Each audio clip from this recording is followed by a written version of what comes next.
Hurricane Juan hit the eastern coast of Nova Scotia late at night on September 28, 2003. I experienced the storm while visiting Halifax and wish to share the experience with you. It all began with the sky darkening as ominous clouds formed overhead and became restless. A hurricane was rolling in and was bringing with it strong rains and powerful wind. By morning, we all woke up to moisture, fog, and for many of us, no power or telephones. After the storm was over, the sun came out, and we were able to wander about and observe the extent of the damage to the city. We quickly discovered that the hurricane had done major damage. On the streets, billboards were ripped down by the incredible winds. Trees were split, shattered, and lay demolished. Huge trees ripped out of the grounds with root balls bigger than me even. We found many streets littered with leaves and small branches. Trees taller than houses with root balls 30 feet across had been ripped from the ground by the incredible winds. In some cases, they struck people's homes, belongings, and vehicles.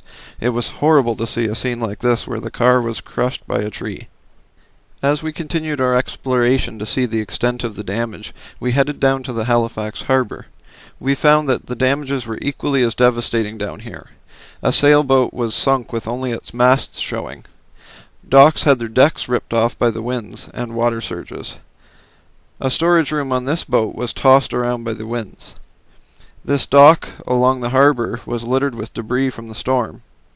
A metal object, probably from a ship, ended up in the road, damaging the asphalt across from this parking lot. We then looked around downtown Halifax, since it is very close to the harbor, and observed debris from roofing ripped off of buildings along the main streets. On one corner, we saw that an entire building's flat roof ended up on the ground and in the road.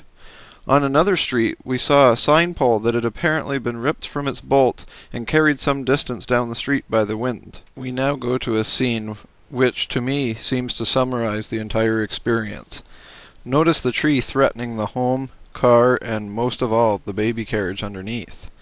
Also take a moment to reflect on the force necessary not only to uproot the tree, but to take it with it the sidewalk, lawn, and bring down a power line all at the same time. This was definitely a scary, shocking experience I will never forget.